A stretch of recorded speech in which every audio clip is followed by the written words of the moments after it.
Hello and welcome to this Affinity Photo tutorial looking at the blend range options.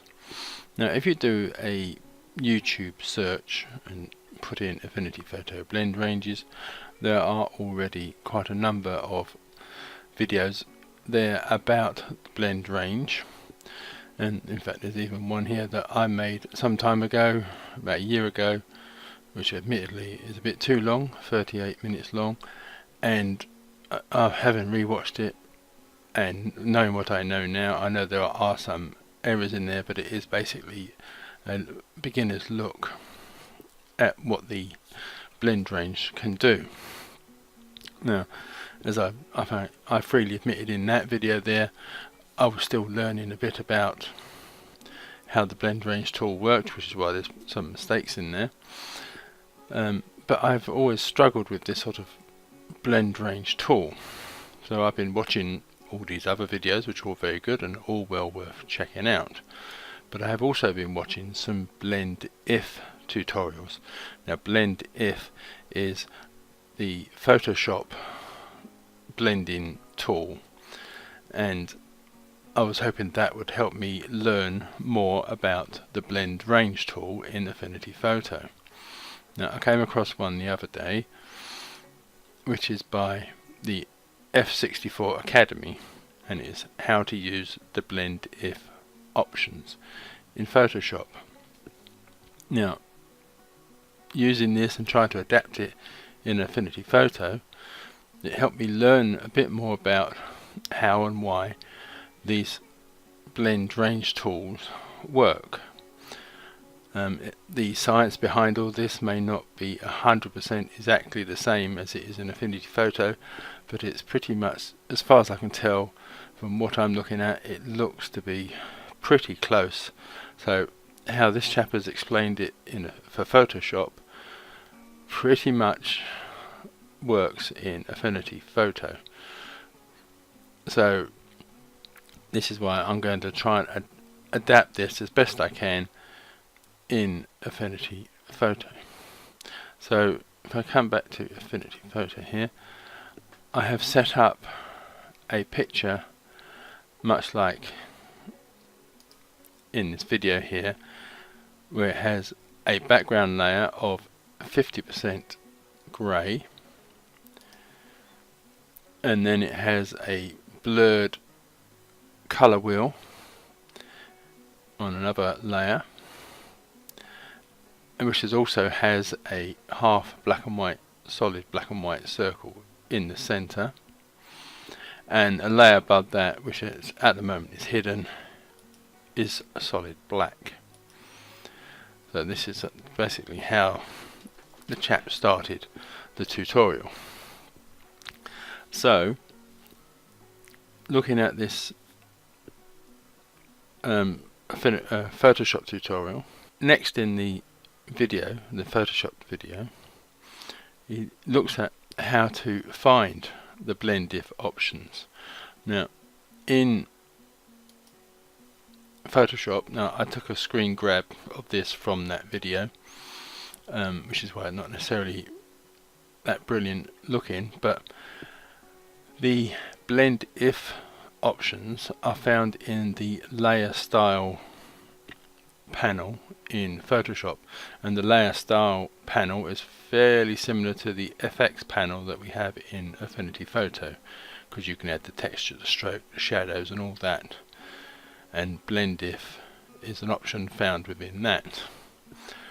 So looking at the blend if options, it has two sliders, the top being this layer and the bottom being the underlying layer, and you have drop down menu that gives you blend if grey, and then there's blend if red, green or blue that comes from the drop down menu.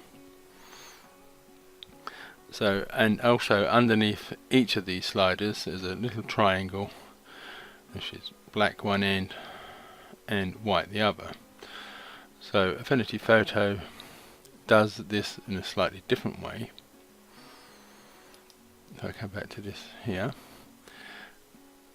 To access the blend range options, you have to click on this little cog that appears up here next to the padlock, and it will also appear on the adjustment panels, but I will come to those in a minute, and I will just quickly just open this up. So this is how Serif have done the blending options, whereas you've got, much like the Photoshop where you've got this layer and underlying layer, you've got source layer ranges and underlying composition ranges. So you've got the same sort of options separated in two different, either here in sliders or here in these gridded graph. Come back to this one. Now if I understand the Photoshop tutorial, the gist of it, the blend if option in Photoshop, and from what I can tell from what I've seen, the blend range options in Affinity Photo are set by default to 50% grey.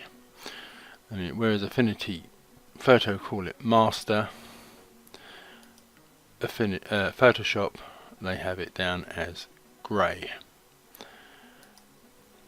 So if you make a movement with these nodes, either towards the shadows or the highlights, the blending effect will start from 50% grey point of the colour scale and affect the pixels either side of 50% grey, depending on how you move these blending points.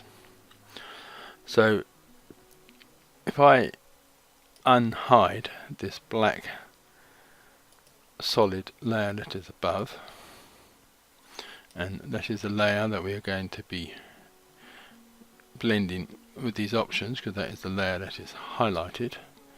Let me just put that there.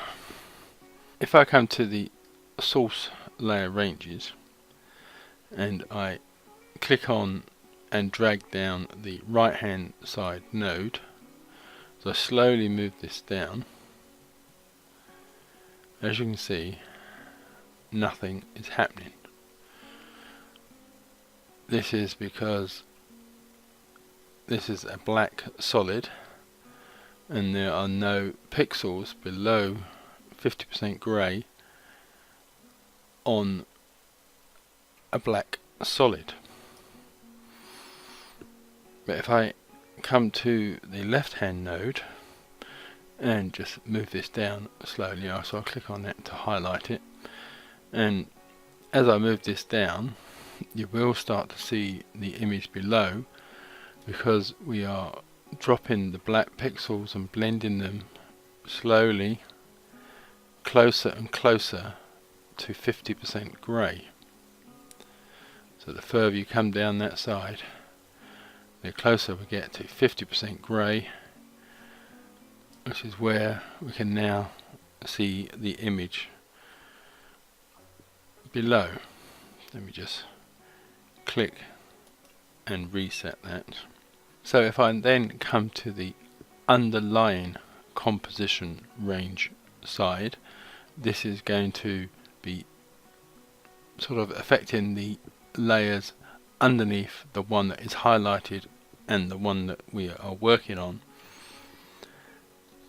So if I, this time I'll click on the right hand node and I will drop this down slowly, and this will mean that the colours that have something lighter than 50% grey will start to show through the black solid layer that is above it.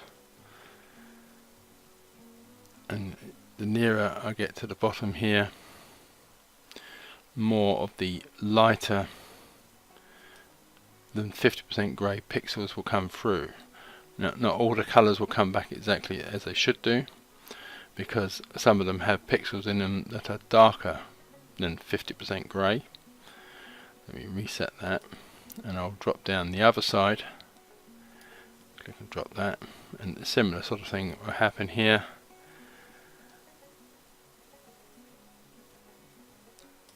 See, again, all those colours that have pixels that are less than 50% grey, and especially the white that was in the middle, have not come back fully, because this is only affecting the pixels that are darker than 50% grey. So let me again reset that back to the top. So before I move on, in fact what I will do is I will just click and drag that back down again. And what you can do is you can add nodes anywhere along this line here, but I'm just going to click in the center point. Now this is pretty much close to the center point anyway. This would be where the 50% grey, sort of the center of those below 50% grey and those above 50% grey. So you can click and move this around and bring back some more of the lighter pixels. And if I put this right down the bottom here, you've got all the colours there pretty much, but you still haven't got the white showing through, which is in the centre. And if you come back to this side, it'll go back to being solid black. So that is how you can adjust things using the midtones, or the 50% grey point, and move those items around. So let me just reset that. Now if we reset this from master to this drop down menu, we have red, green and blue. Now I am fairly certain, although it doesn't say it here, that master is like the grey option in Photoshop. So that is, it's working on the 50% grey sort of method like I was just explaining. If you pick the colours, say for example red, this is not going sort of red to grey or black, it is going from red to its opposite colour on the colour wheel, which is cyan. So if I drop this side down now, this is blending any pixels that are under the black layer that have red in them. So that's your purples, your reds, oranges and yellows.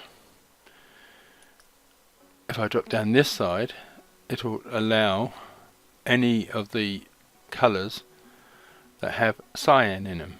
So you've got obviously you've got the blues, greens, yellows, and a little bit of these sort of purples and violets. So unlike say the master, which is working in greys, the other options work in colours, be it the opposites of each other. So if I reset that and we come down to green, the opposite of green, we'll start with the green side. The colour that is set here is always on the right hand side node. So if I drop this down, it's allowing the green pixels to become visible, so that's giving you some of the oranges, yellows, greens, blues, and the opposite of green is magenta. So if I drop this down, it's allowing any of those colours that have magenta pixels in them. And the last one, which is blue, I'll drop this down. As you can see, it's allowing any of the colours that have blue in them to show, and the opposite of blue is yellow. So this is allowing all the colours that have yellow pixels in them. So that is what you get from having the various colours other than master. So how would this work? Let me just shut that down a second. How would this work on an actual image? So what I've got here is a picture of Liverpool Street Station, which I took, and to this we're going to add a gradient map. I'm going to do this by clicking on the adjustment, coming up to gradient map. I'll just click on that center circle and drag it down and get rid of it, and let me just reverse that for a second. So I want red in the highlight areas, and I'm going to make the shadows a dark green, maybe something like that. So as you can see, it's a pretty horrendous image there. Now like I said, there is a cog up here next to the padlock, but there is on all the adjustments, I pretty much think it's all the adjustments, there is a cog also on the panel for that particular adjustment. So if I click on that, it will open up the same panel, and because I want the layers below to be the ones that are affected by this layer, I'm going to use the underlying composition ranges. So if I bring down the right hand node, which is the highlights or the reds, as you can see I am just dropping down the reds in that image so we get closer back to being the white that was in the black and white image, and reset that, and I will do the same with the other side. Drop down the greens in the shadows, leaving just the red. So just to make this a sort of a more subtle effect, what I'm going to do is I'm going to click on the center point and add a node there, and I'm going to drop down both the left and the right nodes, so there's almost no sort of dark green or red in the shadows and highlights. Most of the colour is coming from the midtones, because this is still up here sort of, and if I lower this down we are getting a more subtle effect. So I leave it in there, say that mid point there. There's just a hint of green and red in that image, so it's no longer black and white, it's more of a sort of a subtle tint that I've added. So if you don't want, for example, to have so much white visible, you could just drag this back up slowly and add a hint more red into the highlights, or if I bring this back up here, you can add a hint more green into the shadows. So that is how you can use that, but you can also use this in conjunction with the blend mode. And the blend mode is set here in the layers panel, and you could change this to say something like overlay, or soft light would work quite well, but overlay is what I'm going to go with. So we're using the blend mode, and you're also using the blend range. So I'm going to bring this back up again to the top here, and that might be a bit too strong. I'm going to bring this back down again. It's probably to about there, So it is a much sort of subtler use of the gradient map, because you're working in conjunction with the blend mode and the blend range. Now you are not restricted to just adding 1 pixel. You can add more and affect things differently depending on what you want to do. I mean, if I bring that down, as you can see, that is altering some of those colours, especially in the shadows of this image. But I will get rid of that. If you want to get rid of a particular node, you just need to highlight that particular node. If you highlight it, it will then turn black, and then you just need to press the delete key and it will get rid of that particular node that you no longer want. Now let me just reset this, and remember this is still set on overlay. Now the next part of the Photoshop tutorial, you looked at, again looking at the blend if screen grab that I grabbed from this part of the video. These little triangles that are underneath the sliders, the triangle can be split, so you can divide it up, and then this area here is protected. So if you then alter the sliders and what have you, an area that is between those sliders will not be affected by whatever you do on this side. That's if I understood that correctly. So coming back to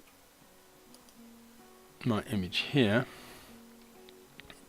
and let's say I put this down the bottom here, so that is again like protecting the highlights, and they've gone back to being sort of white. If I put another node here,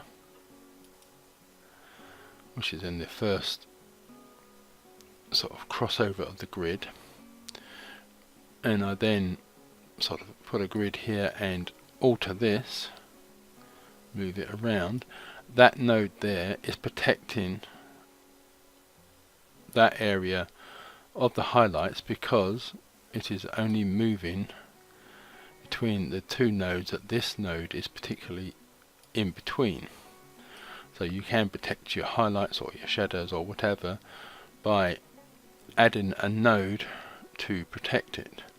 I mean, you can move that node further down, say down here,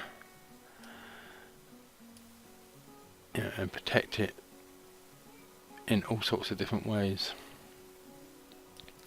So you're not restricted to just moving the two nodes up and down. You can add nodes and protect certain areas of the image by adding nodes and working that way.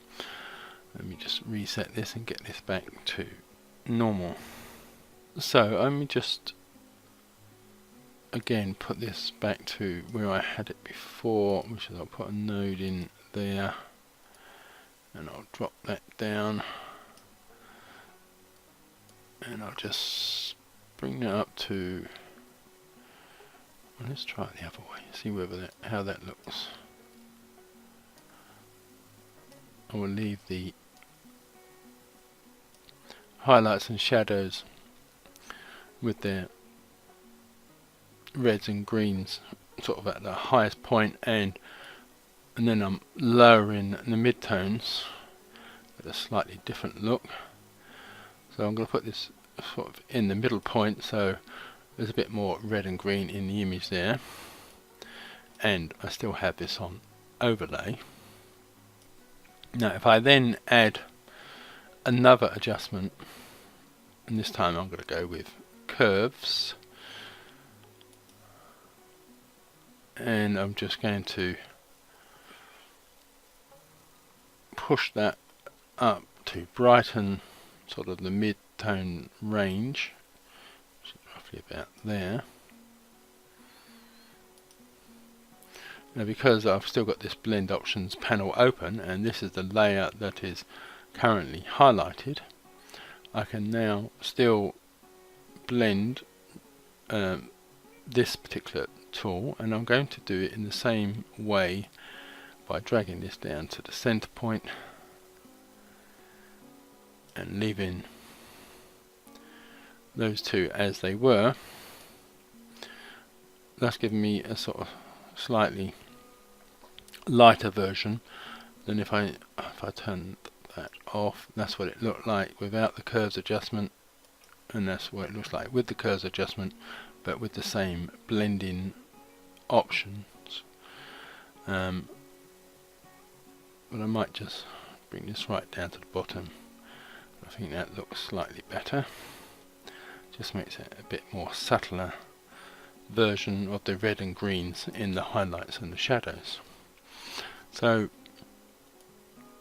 you can use this, like I said, on pretty much all the adjustments, or you can use them on individual layers, and I'm quite happy how that now looks. If I turn both those off, that was a black and white image, and that was with the gradient map, and that was with the curves adjustment using the blend range tools. Hopefully I have explained that as well as I could and adapted the Photoshop tutorial, which really just leads me to sort of looking at this particular image here, which is all these images I've got from pixabay.com. So we have this yellow trolley bus here, and if I, as this stands at the moment, if I open the blend options, now as there is only one layer here, we'll go with the source layer, and you could drop this down and it will just knock out all the pixels that are above 50% grey. If you drop down, and if you drop this side, it will should knock out all the pixels that are lower than 50% grey. And if we come from the blue channel, this side will be the blue pixels, this side will be the yellow. So if I drop down this side, it should take out all the yellow pixels. Obviously there are still some yellow pixels in this range between the 50% grey and sort of absolute yellow sort of thing, but you could drop out the yellow pixels even more by dropping it down to sort of like that. But what I'm going to do is I'm going to copy this layer and I'm going to paste it onto this background, and let me just resize this. Let's put this in the middle. Find the middle, here we go, and then resize this.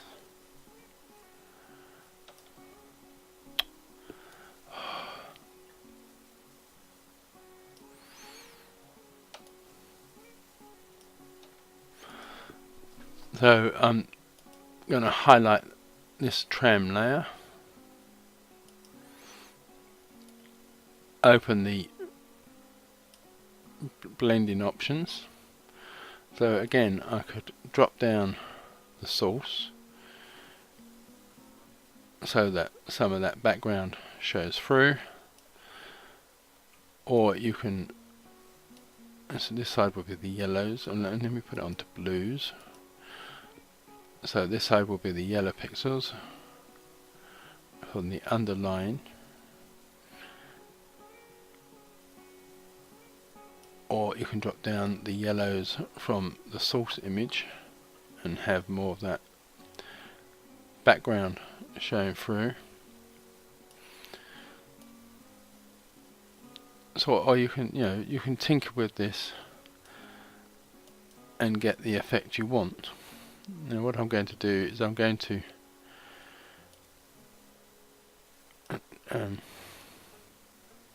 drop down the blues from the underlying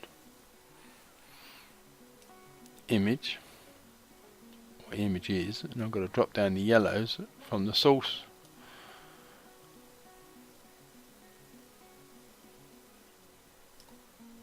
And then I'm just going to sort of tinker around with the settings to try and find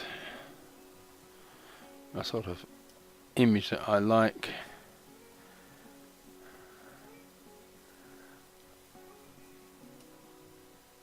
Oh, that will do for now. So if I come off that tool, so now sort of I haven't quite got it, the settings quite as I would like them, but as you can see, it now sort of looks like that image is sort of blending or has been drawn onto that wall. I mean, I could probably get a better version of that by changing the blend mode as well. Try that on overlay. So mixing up blend modes and blend ranges, you can sort of get an effect that can be quite good. So I think that pretty much covers everything. So just to recap, that the blend mode set on master is working in greys, and the left side will be pixels above 50% grey, and those on the right will be below 50% grey. And if you have it set on one of the colour options, it will be the colour that is set on the right and its opposite colour on the left. So thank you for watching. Thank you for the F64 Academy tutorial, which helped me understand a little bit more about what is actually happening. And goodbye.